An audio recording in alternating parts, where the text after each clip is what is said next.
My name is Michael Connolly, and I'm a senior training consultant for the British Council based in New Delhi.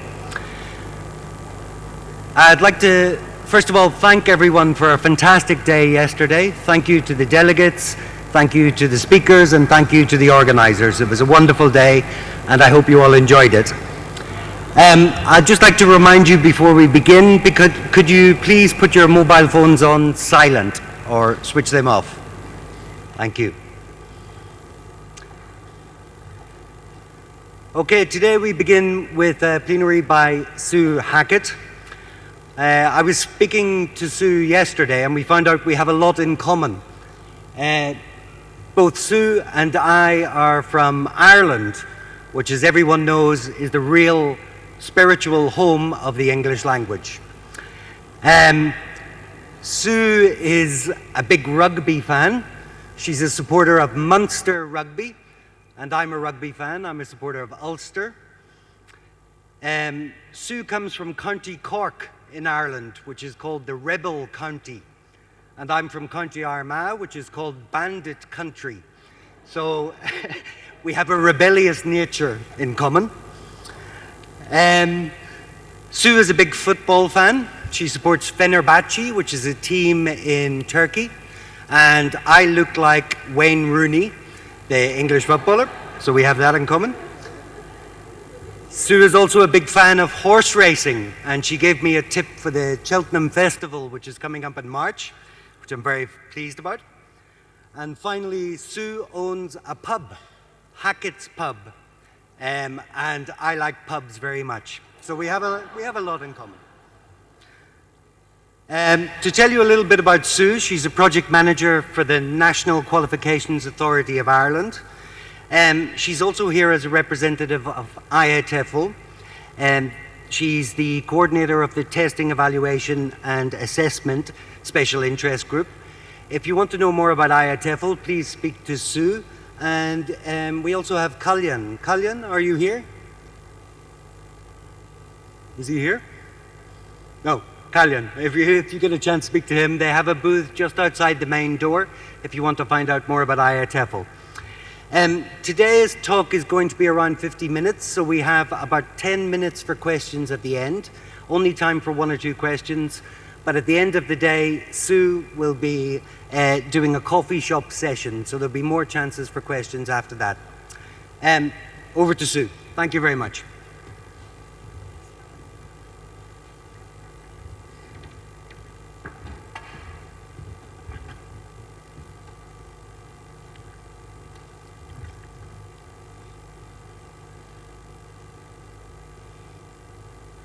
Good morning, everybody. Lovely to see you. I met a lot of you yesterday, so it's nice to see some friendly faces, people who I've already met.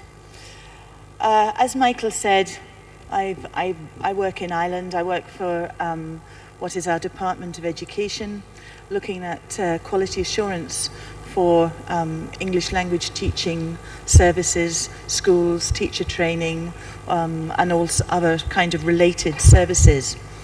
However, I'm here today as the coordinator of the EFL-U Teaching, Evaluation and Assessment Special Interest Group. And it's a great pleasure to be here. I've never been to India before. This is my, 3rd day, and it's been a very enjoyable experience so far. Somebody said to me yesterday or the day before that India is just like Ireland, really. Everybody's very friendly and hospitable. It's just that the climate's a bit better, and I think that's very true.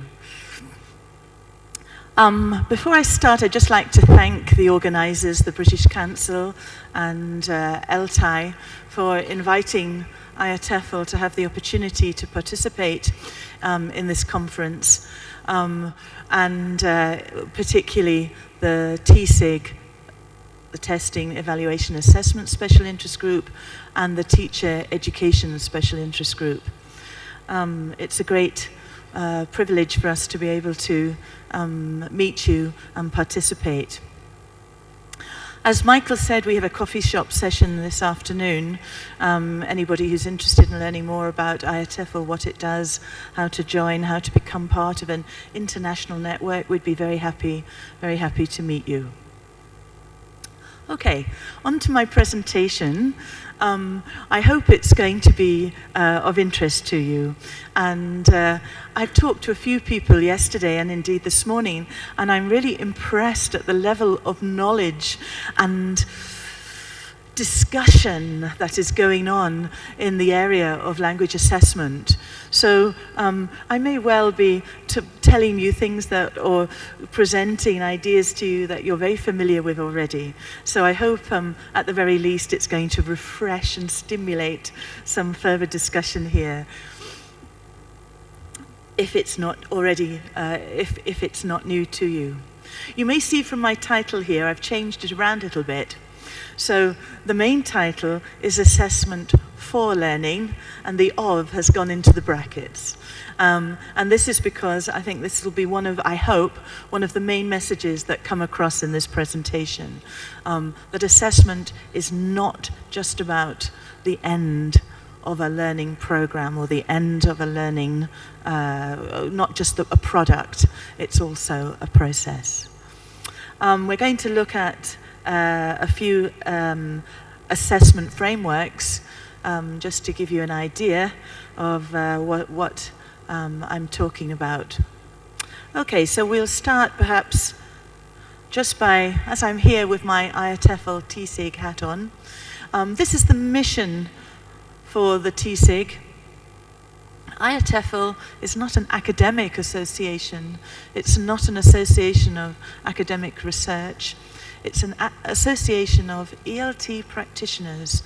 And the mission of the TSIG is to share, spread, support, and enhance assessment literacy amongst ELT practitioners internationally. I'd really like to stress assessment literacy, and that's really the focus of this talk. I saw someone gave a talk about assessment literacy yesterday, so it's obviously a concept that isn't new here, and I'm going to hopefully build on that. So just to start, here are some quotes. These are quotes about assessment from educationalists. They're not quotes necessarily specifically for ELT or indeed for language education, but nevertheless very pertinent and important statements are encapsulated in these quotes. I'll just give you a moment to have a look at them, to read through them.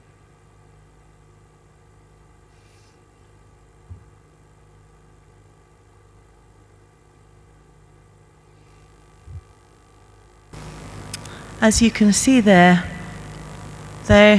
all of them send a common message that assessment is integral to the learning and teaching process.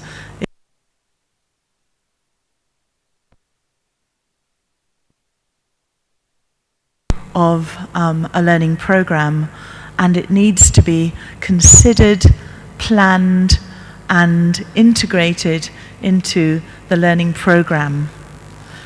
I particularly like, well, I like all of them actually, but I particularly like the last one.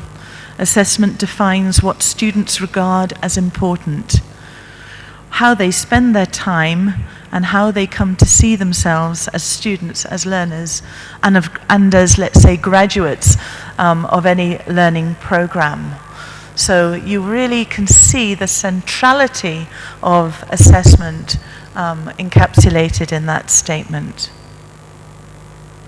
The first one too, the metaphor of some sort of car or engine-driven device, and what is the engine? In terms of learning and teaching, the engine here is assessment.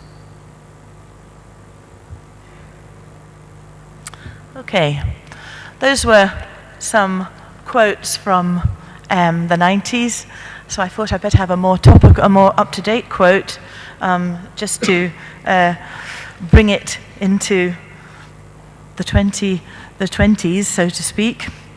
And this is a quote from Barry O'Sullivan. You may have met him or heard him speak at last year's conference here in Hyderabad. I was with him a couple of weeks ago giving a workshop with TEC for assessment test writers at third level, a workshop in Istanbul. And one of the mantras, really, of the week's workshop was he kept saying to people, when they kept asking questions, how can we do this? How can we make it better? How can we really ensure that our assessment absolutely reflects and assesses the learning that we're trying to fulfill in the program? This was one of the comments that kept coming up through the week. Assessment is a series of compromises. And of course, what does that mean? Some examples here of the kind of things he referred to. Of course, context is fundamental to designing effective assessment. Assessment must primarily consider context, and of course that context may constrain how the assessment can operate. The assessment has to be practical, it has to be feasible, it has to ensure that the expertise and the resources are there to enable it to be carried out. So there is a potential compromise in itself. The scale of the assessment, if you're talking about large national scales, oh my goodness, the constraints, the practicalities of delivering that assessment in a secure and valid way are going to affect some kind of compromise. Authenticity, how to replicate real life conditions in the assessment, to what degree that is feasible. Scoring and grading, how the assessment is going to be scored, how you're going to provide feedback to the learners and indeed to the other stakeholders in a way that is accessible and comprehensible. And indeed practical if you've got a very large scale exam. And then finally, sort of cultural expectations, how assessment is regarded culturally. Is it a culture that is particularly focused on measurement and assessment? Turkey, where I was a couple of weeks ago, would be a good example of that. A country that is extremely concerned with grades and feedback and really wants a high level of assessment of learning. So, what is assessment? I just want to show you something that one of our ex-coordinators, Professor Carrie Smith, has said. She's a professor of language assessment at the University of Bergen in Norway. And what does she say? Assessment is a set of processes based on which we learn and make inferences about a learner's learning process, progress, and product. Making inferences is the key phrase there.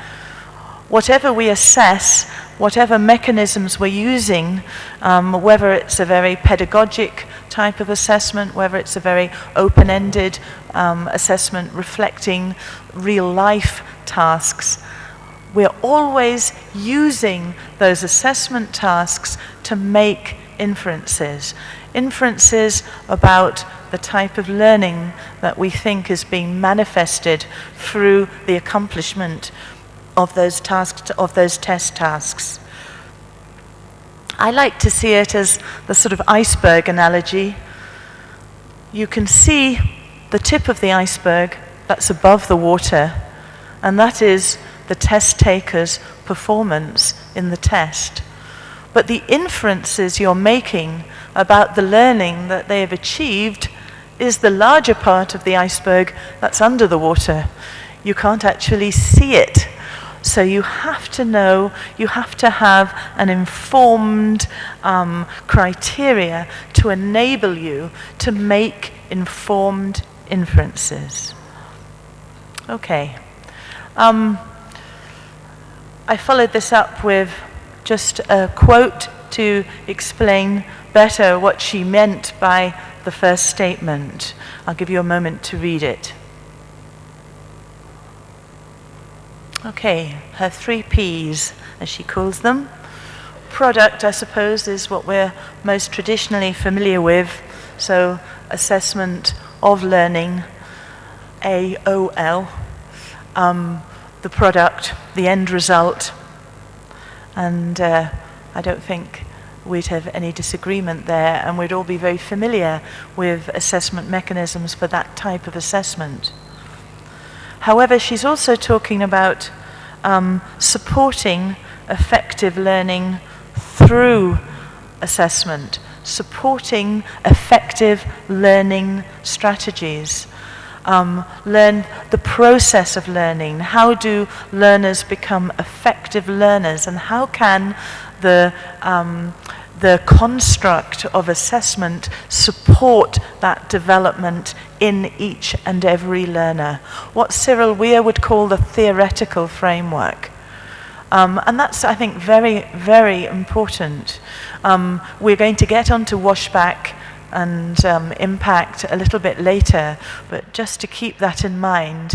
And it perhaps relates a little bit to what the plenary speaker yesterday was talking about, getting learners through assessment frameworks and through assessment, an approach to assessment that requires learners to engage cognitively and to solve problems, come up with ideas, engage in creative and original thinking. Okay, and also, of course, progress. So look at assessment as a tool, as a means of formative feedback to learners on the progress they're making. Okay. So what are the purposes of assessment? What different types of assessment might we include in an assessment framework? First one, diagnostic, primarily to identify learners' needs and determine their prior knowledge. In a language school scenario, that may be, for example, a placement test when they enter the school.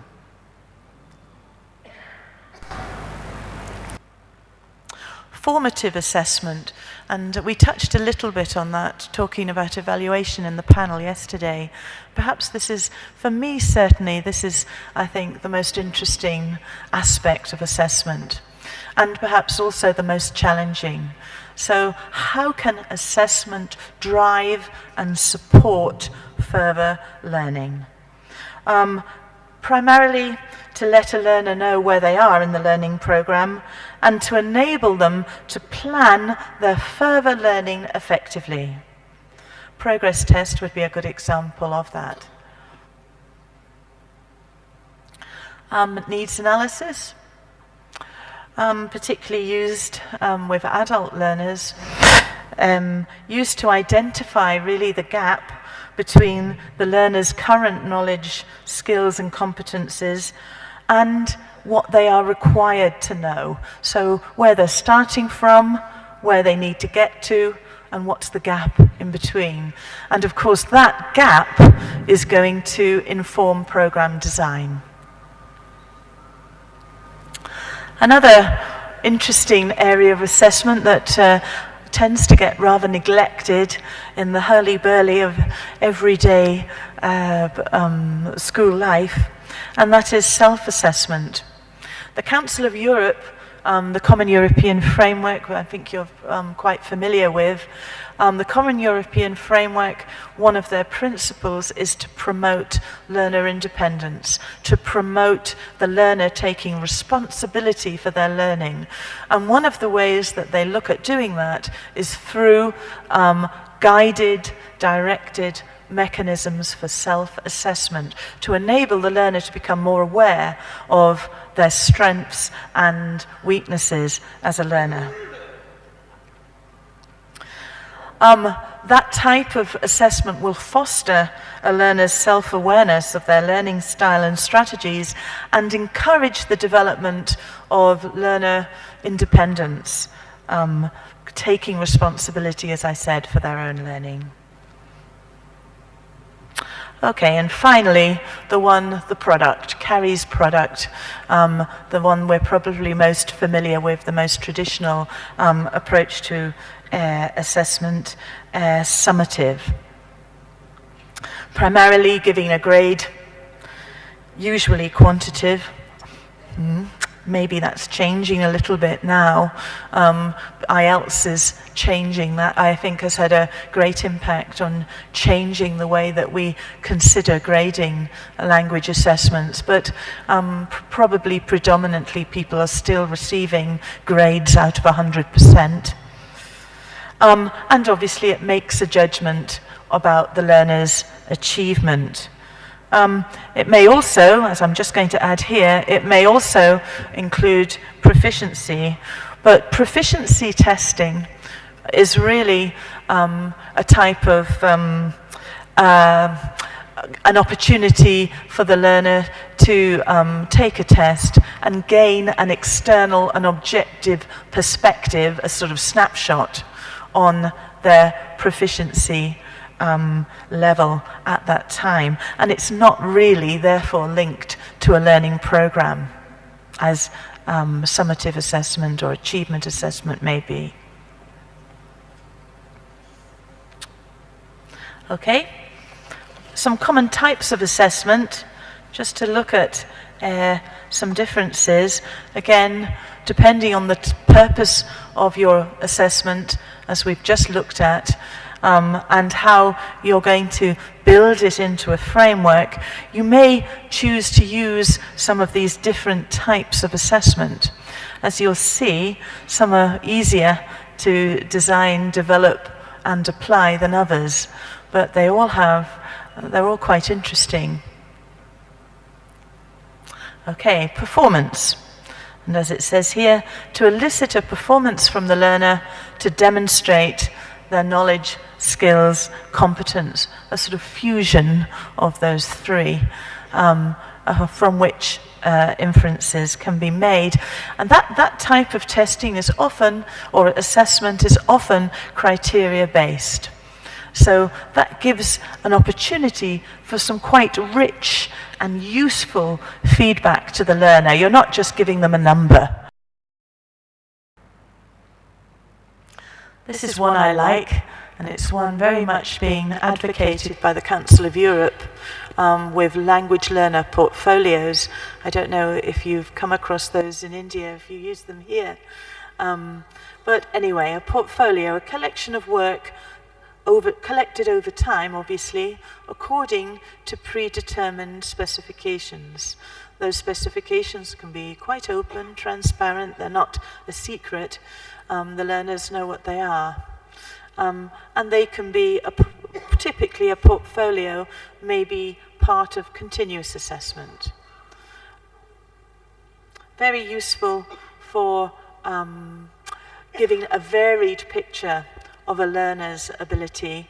One of the problems with assessment, of course, is ensuring that or portfolio assessment is ensuring that the work in the portfolio does actually belong to the learner. Task-based assessment. Task designed to get learners to produce something, for example, concerning a problem-solving activity in a very specific context. You're often coming across that type of assessment for speaking. If you look at some of the public global exams, some of the Cambridge ESOL exams would contain that type of assessment for speaking. China as well has just developed a speaking test nationally for hundreds of thousands of candidates, a speaking test based on that sort of approach. Very interesting. Survey, more perhaps to do with evaluation rather than learner assessment. So we'll kind of skip over that one, I think, fairly quickly. But it does tie into self-assessment. The kind of quiz idea, the sort of classroom-based micro test designed by the teacher with his or her group of learners in mind, therefore quite subjective, very much rooted in the classroom context, and can be generated by the teacher and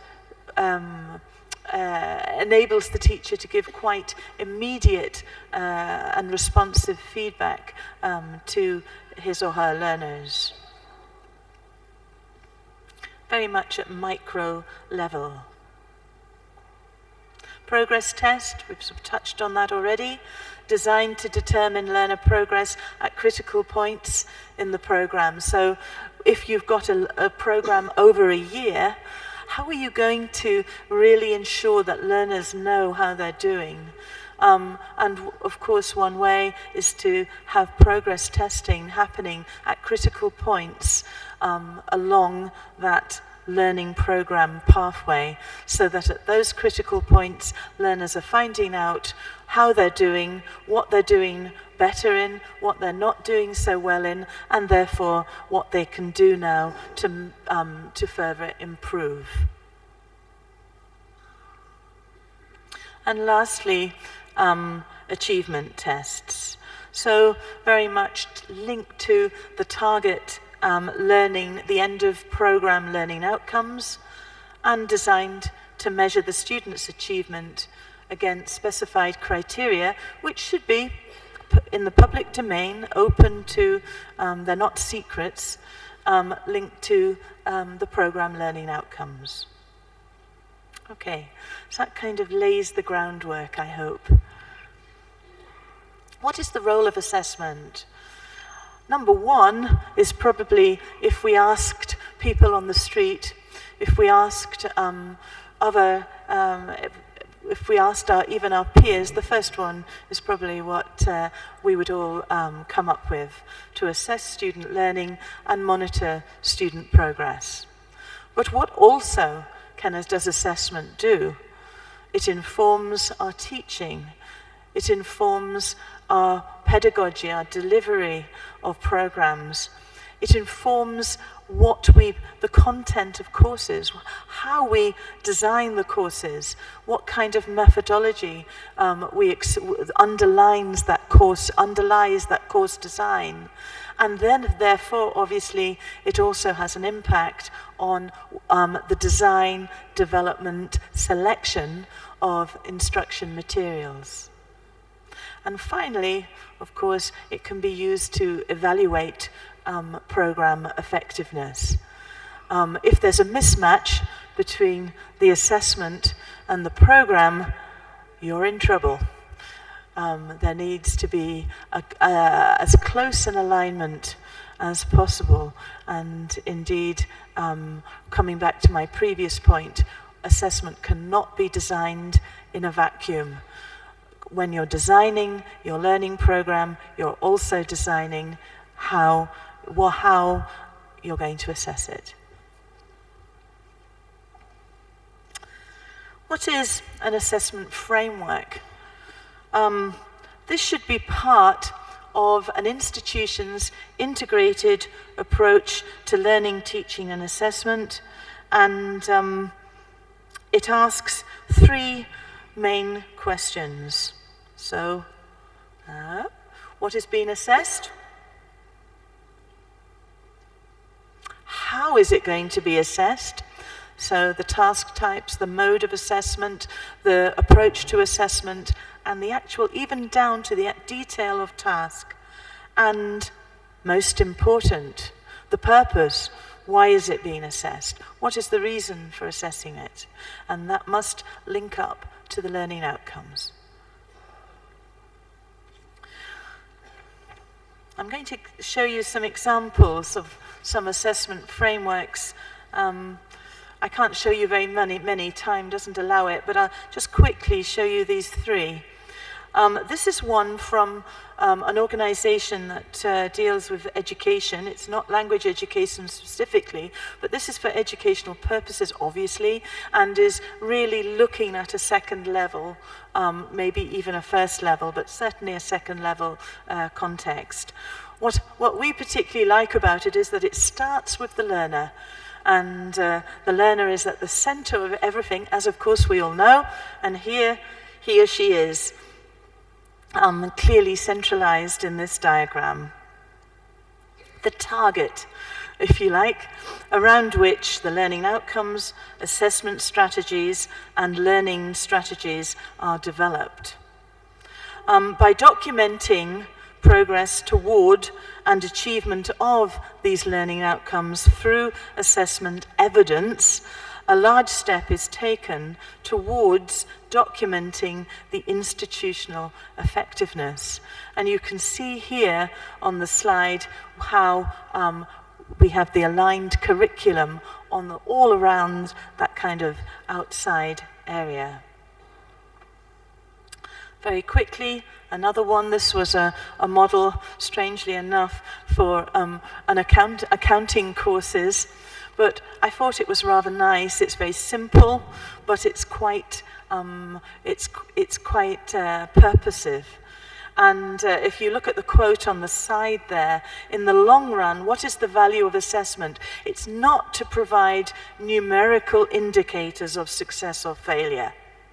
Its value is to create, and I thought this is a great phrase and really underlies what we're talking about a lot at this conference, a culture of evidence that prompts the institution to ask questions that lead to the development of information, of programs to improve the learning outcomes for all students. So a very nice, very straightforward, quite simple but equally quite rigorous framework. And this one, as it's a teacher development, or we're looking at teacher performance, and I put this one in. I hope you can see it. These are sort of, it's really, these are two teacher trainers from the US, and these are three sort of interdependent, if you like, domains. The first one at the top, looking at how students learn, how students develop, how they acquire language skills. The second one at the side, commenting that teachers must know about their subject matter, understand how to organize the syllabus in the light of student needs, school learning outcomes, etc. And the third one there, how to develop appropriate pedagogy, how to teach a diverse groups of learners, how to manage the classroom, how to manage classroom activities, and of course, how to assess students effectively. And in the center there, and what is this all about? A vision of informed professional practice. I thought there were resonances there with the idea of the reflective practitioner, Wallace's sort of received knowledge and experiential knowledge. That's all encapsulated in that particular framework. Okay, I can see time's moving on, so I need to move a bit more quickly perhaps. Okay, essential conditions of good assessment, what are they? What is assessment anyway? We've touched on it already. If we define it as an ongoing process aimed at understanding and improving learning, what does it do? What does it need to do? It needs to makes expectations explicit, it sets appropriate criteria and standards, and it gathers, analyzes, interprets evidence to assess whether these standards have been met. Okay, and here are some of the conditions. I'm going to go through them quite quickly. So reliability, concept I'm sure you're all familiar with. The most important part of that is consistency. So that the same test produced different versions, in different versions, tests the same thing, is consistent in its design and therefore in its results. Construct validity. perhaps the core of what validity is about in terms of assessment, and that's all about purpose. Does the test or the assessment have a clear purpose? Why is it there? What is it doing? Authenticity and learner friendliness, and that may be the match of the assessment tasks to real life tasks. How transferable and how recognizable are they? And the relevance of the competences needed to complete this task. All of that will enable the test taker to perform to his or her best capacity. One that I really like, interactiveness. The extent to which the assessment and the tasks within it engage the test taker. They interest the test taker. They provide that spark, that engagement that is going to really enable the test taker to connect with the task and therefore perform to an optimal level. Another very important criteria, it's fit for purpose. It has a clear and explicit link to the course program and its learning outcomes. It's the alignment point again. Transparency. The assessment mechanisms processes are clear to everybody. There aren't any surprises. Washback. What is the effect of the test on classroom practice? We all know that as practitioners how critical that is. What effect does the test have on classroom practice, on the test takers, the teachers, curriculum designers, etc. within the school? The assessment approach, the test tasks must be appropriate in design, content, and of course level of difficulty. And you want to create, therefore, a positive attitude on the part of the test taker to the assessment. Not always easy to do, particularly if your assessment writers are not actually in the institution. And finally, practicality and feasibility. We shouldn't forget about that. I'm just going to put that up very quickly. This is a framework for test validation from Cyril Weir. You may well have come across him. He's a worldwide renowned expert in this field. And looking at different types of validity there, all of which need to be considered when you're designing a framework for assessment. I haven't got time to go through them. As you can see, they pose the question that the test or the assessment writers need to ask themselves when they're looking at the design of the assessment. Consequential evidence, what Cyril would call consequential validity. Not everyone would agree with him on that. Sometimes it falls under sort of ethics. What is the impact on the society of this test? And is it, in inverted commas, an ethical impact? The relationship between learning and assessment. Assessment should reflect the intended learning outcomes of the course program. That's a bit of a mantra of this talk. Must be integral to the design of the curriculum. For it to contribute towards meeting the intended learning outcomes, it mustn't be a tag on. It mustn't be something dropped from a height or brought in from outside that has no relevance to the learning program. And all important intended learning outcomes should be covered by assessment. And there we have a quote from Philip Race. It really reflects one of the quotes that I showed you earlier. And of course, absolutely nobody could disagree with that.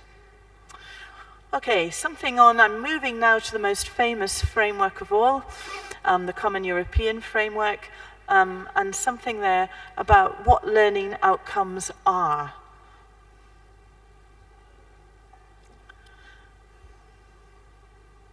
I'm sure you're all quite familiar with that idea.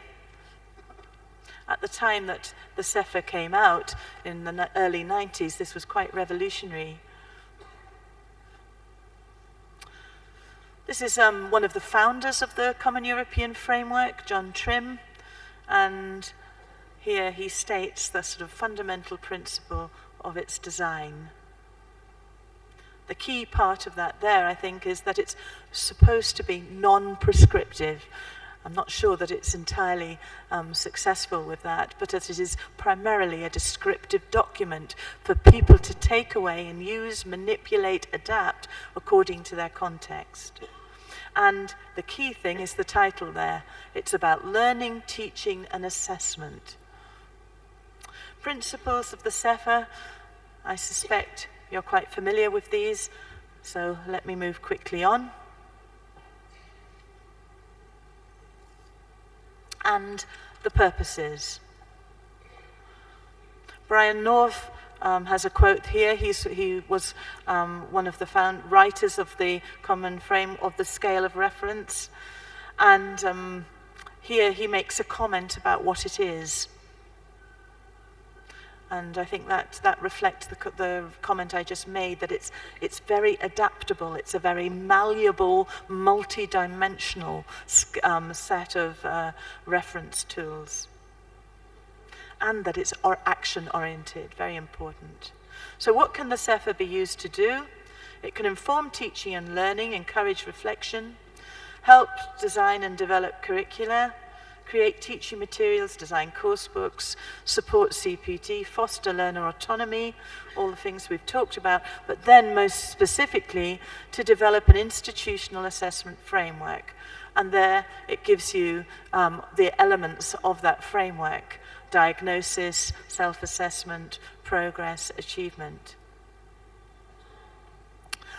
There are, when you look in the famous blue book, there are 58 descriptor scales in total, 41 describing different types of activity according to the 4 domains, and 17 describing competences. And for me, it's the competences ones that represent the most challenge in terms of assessment, and equally perhaps are the most are particularly interesting. From the descriptor scales, you can write assessor scales. The assessor scales can be written in terms of what the learner cannot do at that level, as well as what they can do, perhaps. There are user scales for self-assessment. The CEFA has one. You can download it from the Council of Europe website. The British Council also have a very good one, which is downloadable from the Learning English website. What are the characteristics of the descriptives? They're informative, it's positive reinforcement of learning, they're in a standard sequence, reception, production, interaction, mediation. They're flexible, you can work with them as you choose. They're expressed in terms of learning, not teaching, and they're used as a basis for then to build your own custom-made scales dependent on what you need. CEFA is not just about the scales. It gives you a lot of information about language use and language users, competences and strategies, very, very, very useful, and was really leading the way at the time that it came out. Processes of learning and teaching, and a very interesting chapter 9, on assessment. Finally, just some caveats, some things to bear in mind. The CEFA wasn't written as for test writers to write tests. You have to adapt it to your use.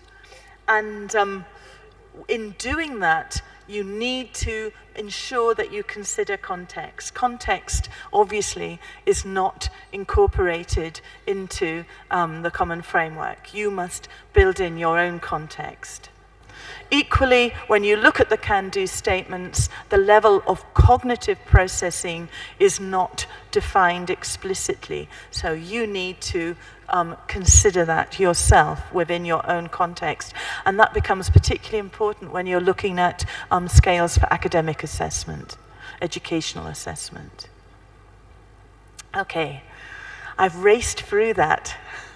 I hope it was of interest to you, and at the very least reminded you of key ideas and concepts in relation to language assessment. Just as a final look, a cartoon, just to further underline the importance of ensuring that the test is fair and equitable for all the test-taking population.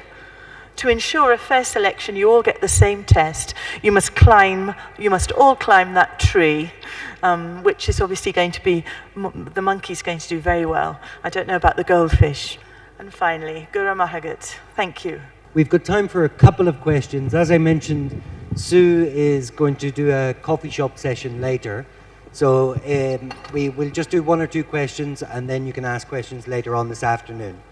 So this is a question to Sue regarding the common types of assessment when you were talking about, and you mentioned about survey. Survey that is designed to elicit learners' opinion, self-assessment, and evaluation of language programs. Why I am asking this question? Because when we were conducting survey on the secondary school teachers, the survey didn't work out, and the same teachers, when they were interviewed, right, the interview went on successful to assess what their actually situations were, right? So I doubt whether survey would work as an effective medium to assess any language program. What have you to say on this? Yes, thank you. That's a very good question. And I think surveys are useful because you can use them to get information from a very large population. So you can really reach out to a very large number, and that is useful. I agree with you. I don't think they're probably, in terms of evaluating something like teacher performance, they're not enough in themselves. They might be part of how you collect your data. You might have a sort of triangular approach, and a survey might be one of those means, but possibly not enough in itself. When I was talking about, when I kind of just touched on the surveys there, I was thinking also particularly about the usefulness of a questionnaire or a survey to get learners to self-assess. If you see the self-assessment questionnaire on either the British Council, the Learning English website, or indeed on the Council of Europe website, you'll see there are a couple of models there for that sort of thing. Thank you.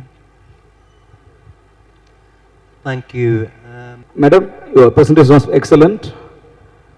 We in Tamil Nadu are trying to introduce continuous and comprehensive evaluation, CCE. Actually, your last cartoon was very impressive.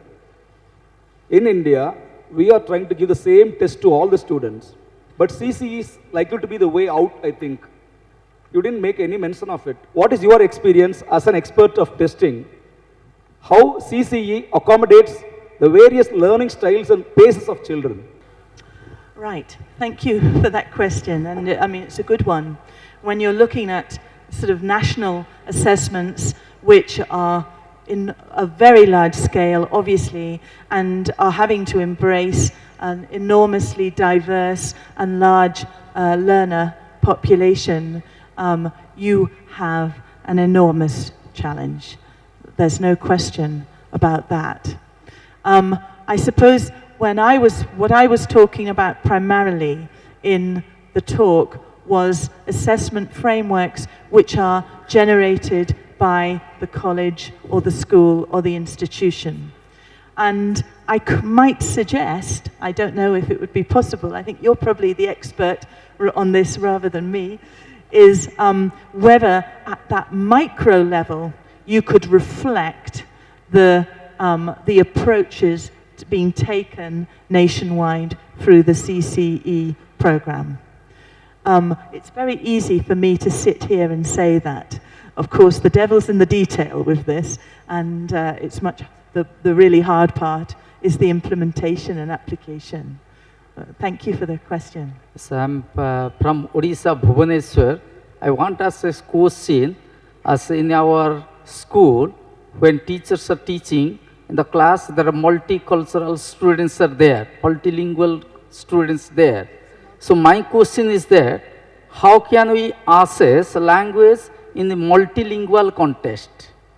I was asked that this morning by a colleague of mine, a colleague of mine over here, and yes, I think you've got a particularly unique context in India, where of course your learners are coming into class learning English and bringing a rich wealth of information in terms of the languages that they already have, they already know. Maybe the person I was talking to was telling me that her learners may have already at least a partial competence in maybe 4 different languages before they come in and start learning English. Would that mirror your situation? Yes. I think that is a challenge.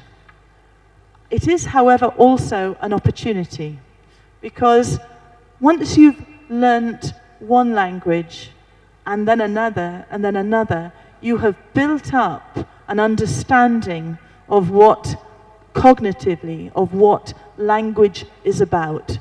What is language? What is learning a language about?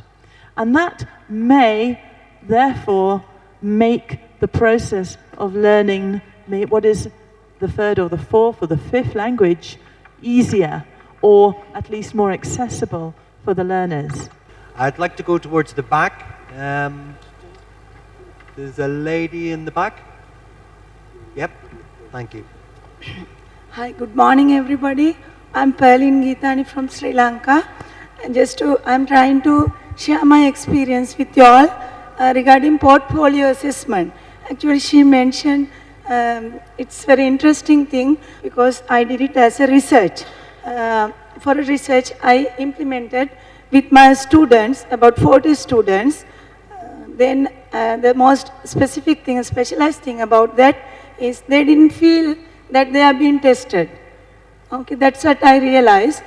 It was a very enjoyable thing. At the very beginning, I distributed some files mentioning my portfolio, and everybody was interested in feeling that. They did lots of tasks and they collected. So we call it a collection of portfolios. So for a period of 1.5 months, they did works and they collected their works. They didn't know that I have been assessing them. At the end, I assessed them, and later they realized how much they have improved. So I would like to share that experience. If you all can try with your students, teacher, educators, it will be a very nice experience. Thank you. Just to add, I think that sounds wonderful, and perhaps we should all come and talk to you about how that experience, how you managed that, and indeed how you assessed it. I think portfolio is one of the big advantages of portfolios, as our friend just said there, is that they are so, it's such a positive experience for the learners. The learners have control of the portfolio, it belongs to them, and the assessment therefore is driven by content derived from each individual learner. Thank you very much. We're going to have one final question. As I said, there will be an opportunity later to ask more questions. Could we have the lady in the yellow? I was thinking that you talked about cognitive levels as an outcome. I was thinking about the fact that do we really try to define the effective demand of the child? Like one of the major expectations is certification. All through the assessment program, whether formative, of course summative does it, but even though when it's formative, the child expects a certification at every level. during that continuous process, are we able to do that? And to what extent? I would like your comment on this. How can the expectation about certification be fulfilled? I hope I can answer your question there. Of course, everybody wants formal recognition of the learning that they've achieved, and how that can be formally acknowledged is generally through some sort of certification qualification. The certification process needs to obviously be consistent and linked to the learning outcomes of the program, to the curriculum, so that everyone who receives that type of certification represents a common level. Would that be what you are asking? Yes, thank you. Okay, we're going to finish up. We don't want to get behind in the program for today. Just to finish off, I'd like to give Sue a gift on behalf of us, a small token of our appreciation. Thank you very much. Before we go to the coffee break, I think Alison has a few announcements to make. Thanks, Michael. A couple of announcements. If there are no changes in the program yet, but there may be, and there's a screen outside of the main entrance. As you walk through the security check, there's a screen there where you can check to see if there are any changes on the program. So do have a look through the day. Just outside, you'll find on the right-hand side a continuing professional development graffiti wall. There are pieces of coloured card. If you have any comments or any tips or any experiences about continuing professional development that you would like to share with the delegates, please write it on the cards and stick it on the wall. The Hornby Scholarship is on now, and the deadline is Friday the 10th of March, a short deadline. If you want to know more, please go to the British Council stall. There is a gala dinner this evening at 7 p.m. for all delegates, if you would like to join. We will be meeting here in this hall at 7 p.m. There will be a performance from a local school in Hyderabad. Some children will be performing a dance and singing for us. And there will also be a piano recital from somebody from Trinity College London, on behalf of Trinity College London. I think that's it. Hope you enjoy your coffee and see you back here in the afternoon at 2 o'clock. Thank you.